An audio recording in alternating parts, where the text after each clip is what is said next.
Vamos lá, Jonas capítulo 4. Hoje nós finalizamos este livro. Nós vamos tentar olhar para aquilo que o Senhor ensina para Jonas. Qual lição que Deus está dando para Jonas, o seu servo? Capítulo 4, nós vimos a semana passada, o Alan, ele leu do verso 1 ao 3. E, consequentemente, nós temos a responsabilidade de compartilhar do 4 ao 11, mas eu queria ler novamente do 1 até o 11 com vocês, tá bom? Para um bom entendimento do nosso texto. Na NVI diz assim: Jonas, porém, ficou profundamente descontente com isso e enfureceu-se. Ele orou ao Senhor: Senhor, não foi isso que eu disse quando ainda estava em casa? Foi por isso que me apressei em fugir para Tarsis. Eu sabia que tu és um Deus misericordioso e compassivo, muito paciente, cheio de amor, e que prometes castigar, mas depois te arrependes, ou que prometes perdoar e depois perdoa. Agora, verso 3, agora, Senhor, tira a minha vida, eu imploro, porque me é melhor morrer do que viver. O Senhor lhe respondeu: você tem alguma razão para essa fúria? Jonas saiu, sentou-se no lugar a leste da cidade, ali construiu para si um abrigo, sentou-se à sua sombra e esperou para ver o que aconteceria com a cidade. Então o Senhor Deus fez crescer uma planta sobre Jonas para dar sombra à sua cabeça e livrá-lo do calor, o qual deu a grande alegria a Jonas. Mas na madrugada do dia seguinte, Deus mandou uma lagarta atacar a planta e ela secou-se. Ao nascer do sol, Deus trouxe um vento oriental muito quente e o sol bateu na cabeça de Jonas ao ponto dele quase desmaiar. Com isso, ele desejou morrer e disse: para mim seria melhor morrer do que viver. Mas Deus disse a Jonas: você tem alguma razão para estar tão furioso por causa da planta? Respondeu ele: sim, tenho, e estou furioso ao ponto de querer morrer. Miserável. Mas o Senhor disse: você tem pena dessa planta, embora não a tenha podado, nem tenha feito crescer. Ela nasceu numa noite, e numa noite morreu. Contudo, Nínive tem mais de 120 mil pessoas que não sabem nem distinguir a mão direita da esquerda, além de muitos rebanhos. Não deveria eu ter pena dessa grande cidade? Senhor, está aqui mais uma vez a leitura da Tua palavra, e rogamos, ó Deus, que o Senhor continue a falar ao nosso coração, como o Senhor tem feito desde o início deste culto. Obrigado, Pai, pela vida dos meus irmãos aqui presentes, aqueles que nos assistem nesse momento. Que o Senhor nos conduza e fale-nos, ó Pai, ao coração, através da exposição da Tua bendita palavra. Oramos e pedimos assim a Tua bênção e a direção do Teu Santo Espírito. Em nome de Jesus. Amém. Queridos, está aqui o último capítulo do livro de Jonas, e é muito interessante porque o livro de Jonas ele termina como o livro de Atos, de forma abrupta, sem uma resposta de Jonas à pergunta de Deus. Se você perceber, Jonas houve 3 perguntas, do verso 4 ao verso 11. E as 3 perguntas de Deus são perguntas reflexivas.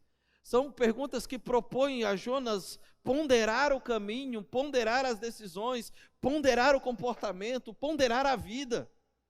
E a gente vê que esse livro é dessa forma, ele termina simplesmente de forma abrupta, sem Jonas reagir àquilo que Deus está perguntando para ele. É como, não sei se você já viveu a experiência, é como aquele filme empolgante de ação, sabe? Ou aquele filme com aquele romantismo que de repente para e você fala: puxa, deveria ter mais 5 minutos. Ou então aquela série empolgante que você assiste na Netflix, amém, irmãos? Fica maratonando 3 horas, 4 horas, 10 horas seguidas, e aí acaba e você fala: já? Puxa, eu tenho a impressão que o livro de Jonas é a mesma coisa. E aí eu fico imaginando um segundo episódio de Jonas, uma segunda série. Já imaginou sobre isso? Já imaginou a segunda série de Jonas e o título do segundo livro de Jonas for Jonas volta para Nínive cumprindo a vontade de Deus? Ou Jonas pronto para fazer a vontade de Deus? Jonas montado em um peixe, não mais engolido por ele. Vocês já pensaram uma segunda série de Jonas? Um segundo livro de Jonas?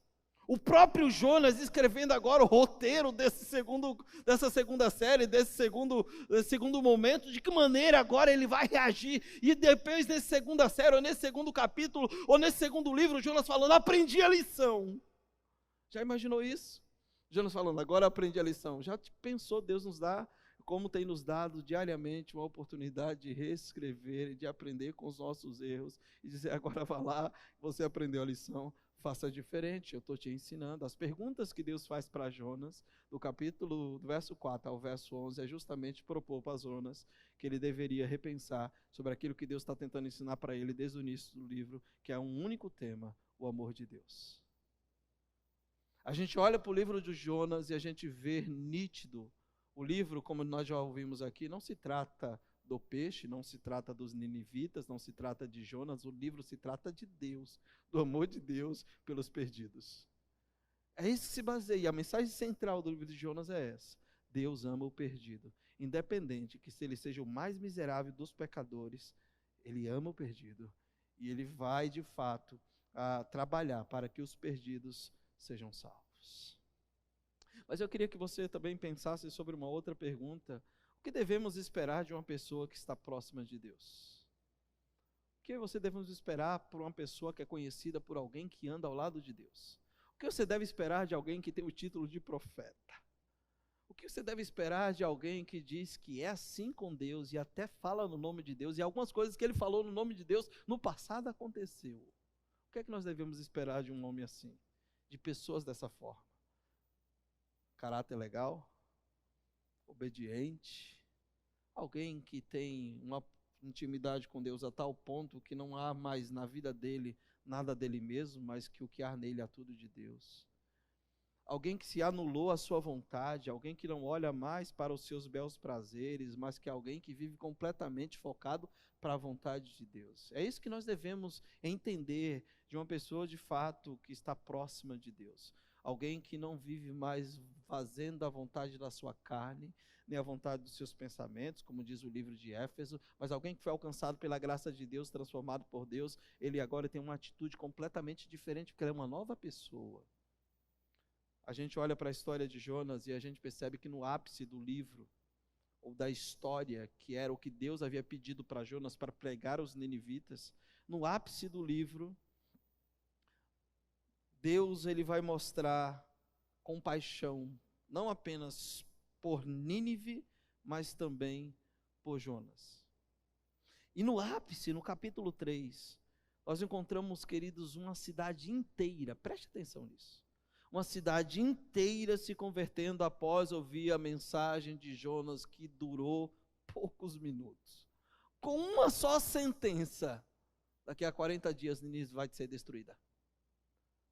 Gente, que milagre extraordinário! Eu queria chegar aqui no domingo e falar assim: amanhã vai acontecer isso, e todo mundo se converter. Já imaginou que mensagem? E o profeta relutão, teimoso, desobediente, ele vai lá e fala assim, ó, daqui a 40 dias, se vocês não se arrependerem, Deus vai destruir tudo. E o povo se arrependeu. Queridos, algumas lições, é sempre Deus que fará. A gente só precisa entender a vontade de Deus e fazer a vontade de Deus. Agora, perceba que o profeta Jonas, mesmo relutante, ele pregou uma única sentença, e acredite que o povo ouviu e se converteu. Pergunta: quantos profetas não queriam ter o sucesso de Jonas? Imagina Jeremias, você imagina? 25 anos. Se arrependam, se arrependam, se arrependam. O povo não se arrependeu. O homem prega em um dia. E a cidade inteira se converte.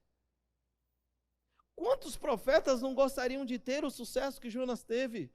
Mas o texto diz que Jonas, queridos, ele não gostou do que aconteceu. Ele não gostou de ver os ninivitas sendo alcançados pela graça, pelo amor, pela compaixão, misericórdia de Deus. E a gente vê isso muito expresso no texto que nós lemos. O capítulo 4 começa dizendo que Jonas ficou profundamente descontente. Miserável.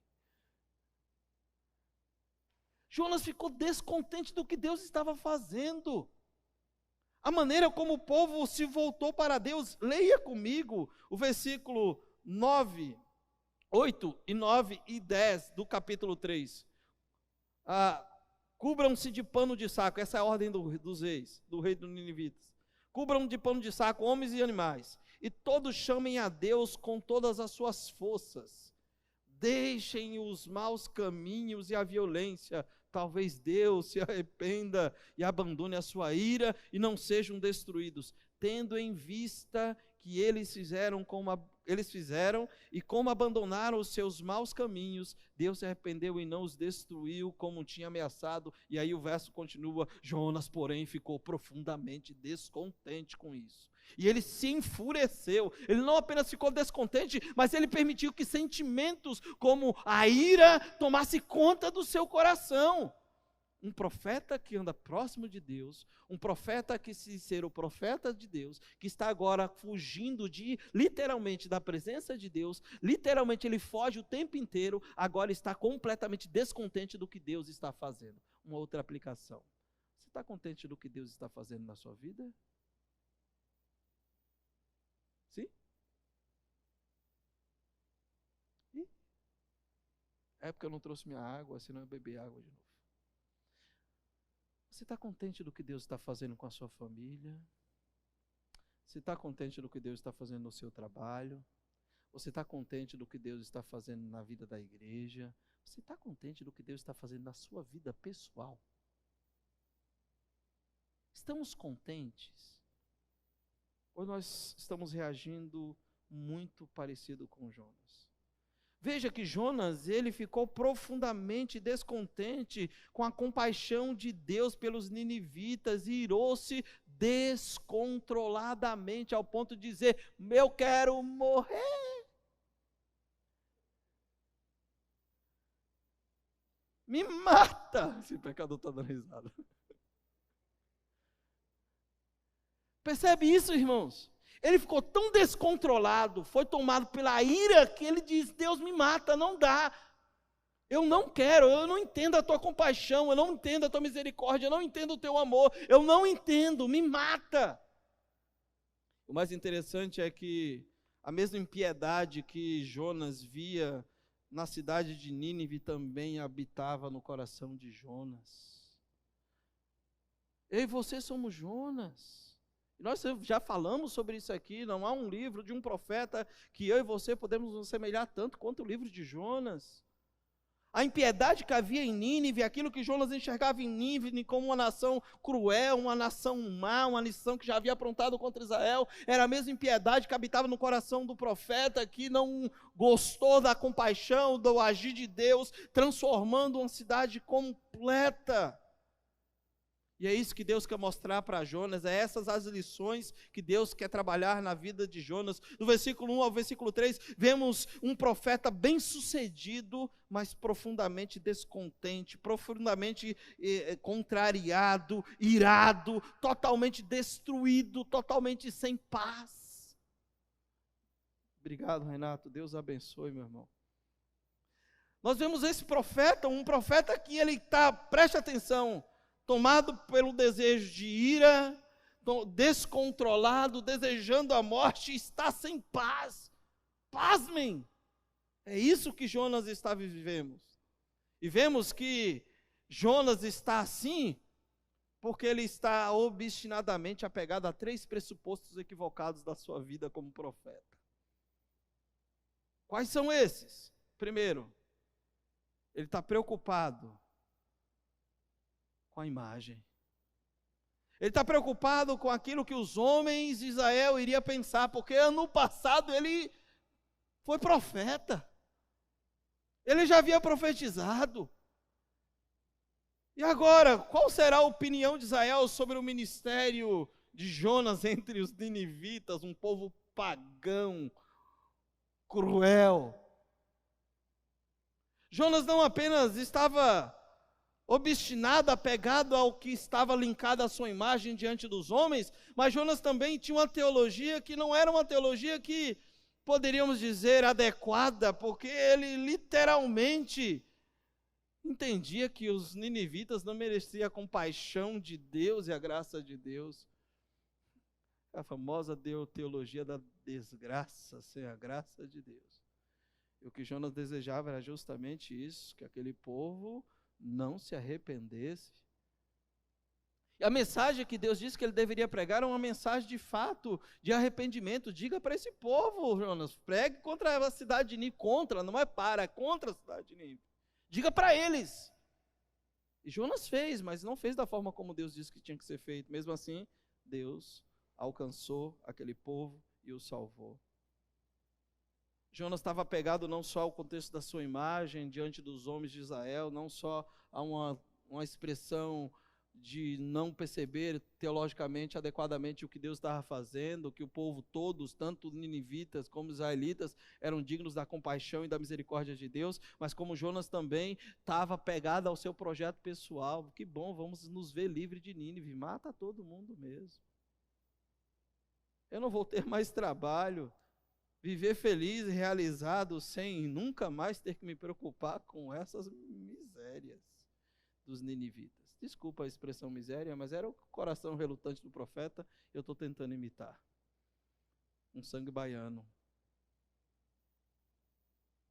Mas era isso que Jonas estava vivendo. Era isso, queridos, que ele estava contemplando diante do arrependimento daquela cidade. Portanto, eu e você podemos dizer que teologia, ideologias e pontos de vista divergentes daquilo que é da revelação de Deus, somados a uma obsessão pela imagem pessoal e o prazer egoísta, podem provocar em qualquer um de nós paixões descontroladas. Jonas estava apegado a 3 pressupostos: o que vai ser da minha imagem, a minha felicidade e a ideia de que a graça e a compaixão de Deus não deveria ser para todos.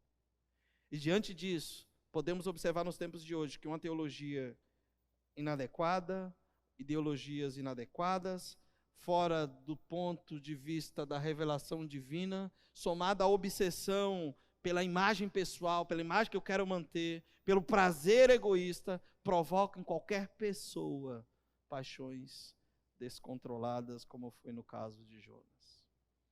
Portanto, eu e você precisamos sempre estar averiguando o nosso coração. Sempre que eu e você se achar desgostoso ou irado, nós precisamos examinar cautelosamente o meu, o seu coração e recorrer de fato à palavra de Deus para tentar entender de onde é que está vindo tal sentimento.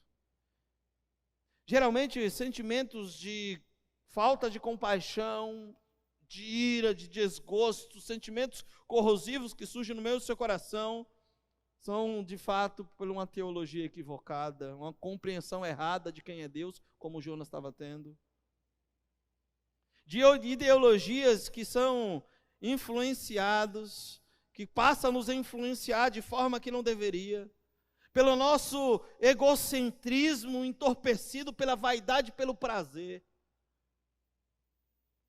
Pastor, por que Jonas viveu isso? Está no texto, Jonas viveu tudo isso. Ele é dominado pela ira, vive descontroladamente, não consegue, por causa de situações em que ele não conseguiu controlar, por causa de desejos que ele não teve como obtê-los. Precisamos aprender que quem constrói, meus irmãos, como Jonas, a vida sobre pensamentos ou planos que não são os de Deus, quem edifica a identidade na imagem pessoal, quem vive para a realização pessoal, perde a paz sempre que a sua verdade são contrariadas, a sua aparência é desprezada e os seus planos são frustrados. Deus frustrou tudo aquilo de expectativa do coração de Jonas, e Jonas, relutante, mesmo relutante, teve que fazer a vontade de Deus, mas demonstrou a sua frustração, e Deus pergunta: Jonas, é razoável você estar assim? É razoável você me questionar o que eu estou fazendo? Jonas, é razoável você dizer para mim que não deveria ser dessa forma? Lembra do profeta ainda escrevendo sobre isso? Diz: quem é o caco para contender com vosso Senhor? E Jonas está falando: sim, Senhor. É interessante que das 3 perguntas reflexivas, a primeira delas é muito interessante, a maneira como Jonas reage. E nós vamos chegar lá daqui a pouco. Então a gente percebe um profeta que é controlado pela ira, pelo descontentamento, e que não consegue ter uma perspectiva daquilo que estava acontecendo de forma inadequada, por causa de um coração que não estava entendendo o agir de Deus, em especial na vida dele e com o povo que aparece no livro de Jonas. Deus não nos criou, meus amados, para nós mesmos. Jonas, no entanto, enxergava a vida com as lentes do que era melhor para mim. Nós temos a tendência de falar assim: deixa eu ver o que é melhor para mim. Já percebeu que as nossas escolhas têm a ver com aquilo que é melhor para mim? Você escolhe pensando assim: deixa eu ver o que é melhor para o reino. Não, isso aqui não vai ser bom para o reino, não. Não, isso aqui vai ser bom para o reino. Mas não é melhor para mim, mas é melhor para o reino. Veja o que Jonas diz no versículo 3 e no versículo 8. Veja lá. Depois que ele... eu vou chegar, depois eu vou falar do versículo 2. Porque ele já sabia. Você sabia que o livro de Jonas faz aproximadamente 14 citações da lei? Jonas conhecia Deus. O versículo 2 e o versículo 10 trabalham com 5 atributos, 5 características desse Deus. Jonas, quando cita o versículo 2, ele está usando, queridos, o Êxodo, capítulo 34, versículos 6 e 7. Jonas sabia que era Deus. Ele conhecia os atributos divinos. Por isso que ele fala: Senhor, eu sabia que o Senhor é compassivo, é misericordioso, é paciente, é cheio de amor. Eu sabia. Mas mesmo sabendo, ficou irado. Nós sabemos que o nosso Deus, como fora lido no início desse culto, é um Deus que anda conosco nos desertos. É um Deus que conhece a nossa dor, é um Deus que nos conduz, apesar dos nossos momentos difíceis, mas não nos deixa sozinho. É um Deus que está ao nosso lado no tempo das lágrimas, é um Deus que está ao nosso lado aliviando os sofrimentos, é um Deus que está conosco o tempo inteiro. Nós sabemos de tudo isso.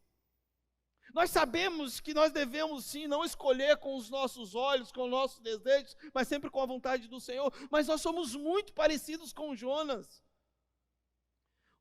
Jonas, ele olhou com a lente do que era melhor para mim, e ele tem uma visão deturpada do que era melhor para ele, porque ele diz no versículo 3, agora, Senhor, tira a minha vida, eu imploro, porque para mim é melhor morrer do que viver. E ele fala isso 2 vezes.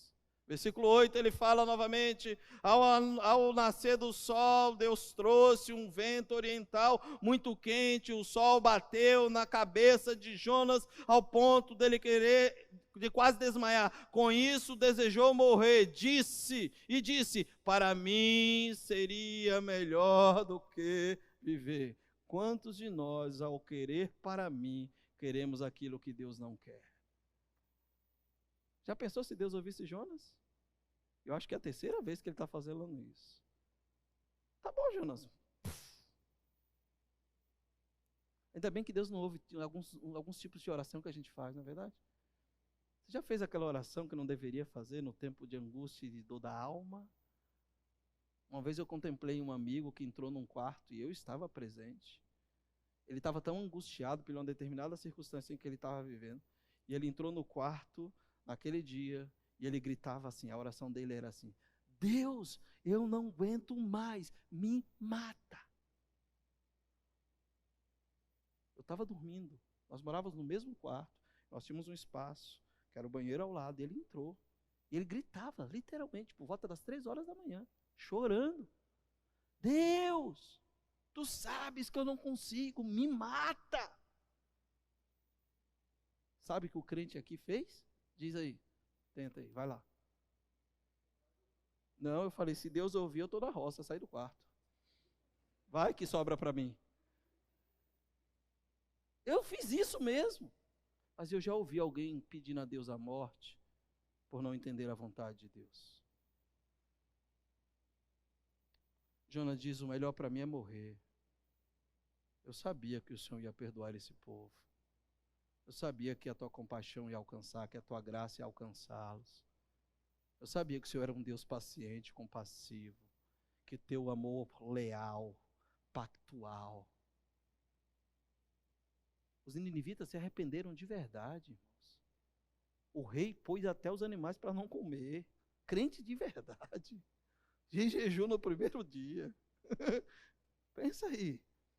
Tem crente de mais de 30 anos que não jejua. No primeiro dia, os caras, até os animais jejuou. Deus estava ensinando para Jonas de que o coração dele não era diferente do coração dos ninivitas. Para nós, filhos de Deus, a pergunta nunca deve ser o que é melhor para mim, irmãos, mas qual é o plano de Deus para mim? Deus, qual é o teu plano? Deus, o teu plano é que eu vá aos ninivitas. Qual o teu plano para a minha vida, Senhor? E não o que é melhor para mim, porque às vezes o que é melhor para mim, dentro da nossa lente egocêntrica, não é o melhor de Deus. O melhor de Deus para Jonas é que ele obedecesse e pregasse os ninivitas. Mas Jonas diz, não, isso não é o melhor, eu quero morrer. Para mim seria morrer do que ver esse povo arrependido. Gente, que crente miserável. E Deus aplica para Jonas no final da história. Veja que a obstinação de Jonas distorce a perspectiva do profeta. E Deus faz 3 perguntas. Observa as perguntas. Você tem alguma razão para essa fúria? Sabe qual foi a resposta de Jonas para Deus? No versículo 4. Ficou calado e deu as costas para Deus. Olha que cara. Ele deu as costas literalmente. Diz que ele ficou calado, saiu e construiu uma tenda, não sei o que foi que ele fez lá no deserto. Deu as costas. Aí Deus pergunta novamente no versículo 9, você tem alguma razão para estar furioso por causa da planta que eu fiz crescer, Jonas? Ou petulante. Responde, sim, Senhor, eu tenho. A tal ponto que eu quero morrer. Eu tenho tanta razão que dá vontade de morrer. Já fez isso, irmãos? Você já fez isso? Deus, eu estou com tanta razão que hoje deu vontade de morrer. Jonas fez isso, Jonas responde de forma petulante, e pela 3ª vez, no verso 10, o Senhor diz para Jonas, você tem pena dessa planta, embora não a tenha podado, nem a tenha feito crescer, ela numa noite nasceu, numa noite morreu. Jonas, deixa eu te fazer a 3ª pergunta, eu não deveria ter pena desta grande cidade? Aí Jonas silenciou. E o silêncio de Jonas é assustador. Por isso que eu queria ter a 2ª parte do livro, para ver o que o Jonas ia escrever. Jonas silencia para a última pergunta. Eu imagino que Jonas deve estar pensando nos últimos momentos da sua perspectiva de vida. Era como se Deus estivesse perguntando para ele o seguinte, irmãos. Jonas, quando você fugia para trás, eu não afundei o navio. Quando você foi lançado no mar, eu não mandei um grande peixe. Quando você se quebrantou no ventre do peixe, eu não lhe dei uma 2ª chance. Quando você pediu a morte, eu não mantive vivo. Eu não deveria também salvar os ninivitas? O que é que te difere dos ninivitas, Jonas? Você não entendeu que o meu amor é para todos. E aqui, queridos, eu quero levá-los a pensar sobre o amor de Deus. O que vemos em todo o livro de Jonas é sobre o amor de Deus. O amor de Deus está evidente em todo o livro. O Fernando pregou aqui, o Renato pregou aqui, o Gil pregou aqui, o Alan pregou aqui, e o tempo todo a gente vê o amor de Deus evidente no livro, só para que você entenda. Por exemplo, os marinheiros. Você vê o amor de Deus com os marinheiros? Pergunta, o que os marinheiros fizeram para ser amados por Deus? O que eles fizeram? Nada. Eles não fizeram nada. O que foi que os ninivitas fizeram para merecer o amor de Deus? Nada. Nada, absolutamente nada. O que foi que Jonas fez para merecer o amor de Deus? Nada. O que foi que eu e você fizemos para merecer o amor de Deus? Nada, sabe por quê? Porque o amor de Deus começa em Deus. Deus prova o seu amor para conosco. Romanos capítulo 5. Porque Deus amou o mundo de tal maneira que Ele deu. Nós não fazemos nada para merecer o amor de Deus. Jonas não entendeu de que nem ele, nem os marinheiros, nem os ninivitas, nem ninguém fez nada para merecer o seu amor, mas diante mesmo de uma falta de ação, Deus nos ama, independente da condição como estamos. O amor dele nos alcança e nos transforma. E é essa a mensagem do livro. Assim como Deus nos amou e nos perdoou, devemos todos, sem relutância, levar o amor e o perdão de Deus em Cristo, onde quer que estejamos, até os confins da terra, precisamos levar o amor de Deus. O livro termina com esta pergunta: Jonas, eu não deveria amar esse povo, Jonas? Eles não têm consciência nem da mão esquerda do que é a mão direita. Esse povo, Jonas, não sabe discernir. Por acaso Jonas não teria misericórdia dessa cidade que tem os seus habitantes, os seus animais? Você teve pena da planta que você não cuidou e que nem plantou. Por acaso eu não teria misericórdia desse povo? Eu tive misericórdia de você, seu miserável. Você pediu a morte, eu não te matei. Eu tive misericórdia de você quando você estava lá no ventre do peixe, clamando. Eu fui lá e mandei o peixe cuspir. Eu tive mais misericórdia ainda quando eu mandei o peixe, porque se não fosse ele, você morria. Jonas, você não entendeu, meu amor. Você não entendeu. A pergunta, meus irmãos, é: você foi alvo da compaixão de Deus? Sim ou não? Eu e você. Se sim, nós devemos de fato compartilhar. Se sim, nós devemos sim levar adiante. E como nós devemos fazer isso? Evangelizando, queridos. Falando do amor do Pai. Discipulando, se aproximando das pessoas para ensinar o caminho de Cristo. Perdoando. Quem somos nós para entender de que pessoas não merecem perdão? Concluo. O livro de Jonas revela a compaixão que Deus tem pelo seu povo. Gente que vive correndo dele ou correndo à frente dele. Filhos que vivem tentando se esconder dele ou passando na frente dele. Povo que vive teimando e resmungando. Gente que pensa mais em si mesmo e no seu conforto pessoal do que na salvação dos perdidos. Que quer mais a glória pessoal do que a glória de Deus, que quer mais os prazeres passageiros do que os prazeres eternos. A história de Jonas é para chamar o povo de Deus a ter compaixão das pessoas que são diferentes dele. É um chamado para levar o amor de Deus a todos, seja ninivitas, seja combatenses, sejam capingrossenses. Deus está nos chamando para levar e compartilhar o amor dele a todos. O que Deus está ensinando para Jonas é: Jonas, não é razoável essa sua ira.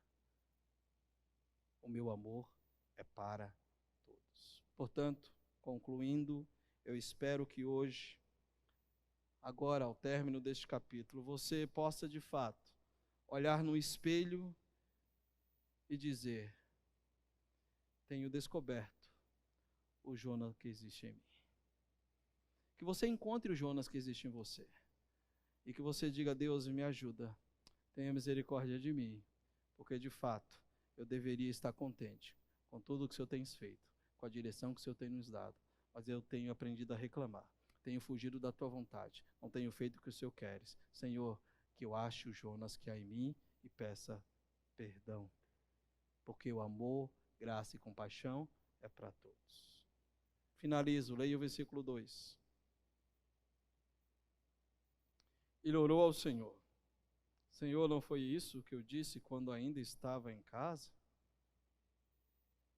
Foi por isso que eu me apressei para fugir para Tarsis. Eu sabia que tu és Deus misericordioso e compassivo, muito paciente, cheio de amor, e que prometes a castigar, mas depois te arrependes. Leia comigo Êxodo, capítulo 34, versículos 6 e 7. Olha de onde Jonas tira o versículo.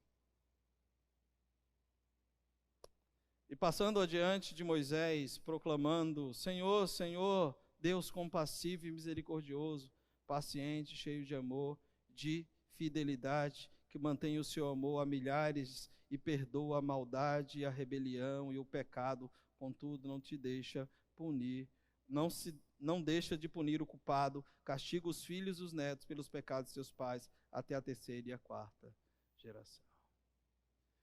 Queridos, nós já sabemos o que temos que fazer e precisamos fazer o quanto antes. Entenda o amor de Deus. Como é que eu vou entender isso, pastor? Olhe para a cruz vazia e olhe-se no espelho. Você foi alvo do amor do Pai. O que nós merecíamos era completamente diferente, mas a graça nos alcançou. Deus teve compaixão e transformou as nossas vidas. E diz: agora, vão aos ninivitas, falem para eles o que eu fiz na vida de vocês. É isso que precisamos fazer, em nome de Jesus. Vamos orar, meus irmãos? Coloque de pé. Nós vamos orar pelos pedidos de oração. E eles foram chegando aqui para nós.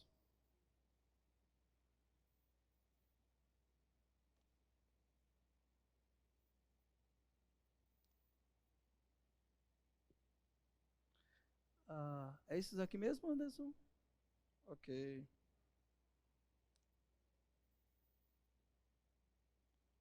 É agora? Mandou para mim ou para o Gil? Foi para o Gil? Mandou para o outro pastor e então é tu que tem que orar. Eu não vou desobedecer não. Deus me livre, depois de hoje. Eu não quero não, vem aqui, é tu. Tu mandou para mim, né? Ficou com medo, né, irmão? É assim mesmo. Vamos lá.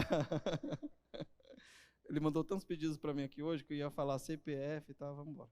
Ó, o Breno agradece que uma das tias que estava internada teve alta, a tia Lídia, glória a Deus. Continua orando pela Irene, a sua outra tia está na UTI, com Covid, vamos orar. O Cacá pede oração pela Mari, que está com câncer no pulmão, e também pela salvação do seu pai Luiz, pelo seu filho Pedro e também pela Rúbia, e pela vida espiritual dele. A Rosinha agradece a Deus pela vida do seu esposo, filhos, noras e toda a família. E agradece também pela recuperação da saúde do Júlio. E pede oração pela Zilda, tia do esposo do Celso, e a saúde também do José Souza, seu sogro. Edilene Oliveira pede oração pela Érica e pelo Mateus, para que Deus esteja abrindo portas de emprego. Vamos orar. Pai, estão aqui, Senhor, estes pedidos que os teus servos colocaram diante do Senhor, cada um deles dentro de uma realidade. Nós queremos, Deus, te louvar, porque o Senhor é um Deus que ouve oração, e por isso estamos aqui nessa noite, ó Deus, e louvamos ao Senhor, porque o Senhor, com a sua graça e misericórdia, esteve agindo, Senhor, na vida, Senhor, da Lídia, a tia do Breno, e hoje, Senhor, ela, ó Deus, esteve alta, e nós te louvamos por isso, Senhor. Mas também continuamos, ó Pai, orando ao Senhor, pedindo ao Senhor, ó Deus, que visite a vida da Irene, continue abençoando, sustentando, fortalecendo, nesse tempo tão difícil que ela se encontra ali internada naquela UTI. Deus, Tu és o Deus soberano, como vimos nessa noite, um Deus de amor, de misericórdia, de graça, um Deus paciente, compassivo, um Deus, ó Deus, terno de misericórdia. Senhor, que o Senhor alcance nesse momento, Senhor, a vida da Irene, que ela seja, Senhor, em nome de Jesus, assim, Senhor, como a Lídia, Senhor, tenha a sua vida reabilitada, no nome de Jesus. Como igreja nós colocamos a Irene diante do Senhor. Queremos também, ó Pai, apresentar a vida da Mari, Senhor, tenha misericórdia, Senhor. Tu sabes, ó Deus, o quanto tem sido difícil esse processo para a vida dela, mas Tu és o Deus Todo-Poderoso. Tu és o Deus que muda, Senhor, contextos humanamente, aos olhos humanos, completamente difíceis, como eram, Senhor, aos olhos de Jonas, a mudança e o arrependimento dos ninivitas. Deus, visita neste momento a vida da Mari, estende as mãos de poder e graça, E que o Senhor esteja, Senhor, no nome de Jesus, restabelecendo a saúde da tua serva. Colocamos diante do Senhor, ó Deus, a vida do seu Luiz. Pai, o teu filho pede pela salvação, Senhor, do seu pai. Ouvimos, ó Deus, o quanto o teu amor, a tua graça, a compaixão alcança a todos. Que o Senhor alcance o seu Luiz nessa noite em nome de Jesus. Que ele tenha um encontro com o Senhor, tenha a sua vida transformada. Deus, oramos pelo Pedro, Senhor, oramos pela Rúbia. Deus, no nome de Jesus, abençoa-os, ó Pai, em nome de Jesus. Colocamos diante de Ti a família da Rosa.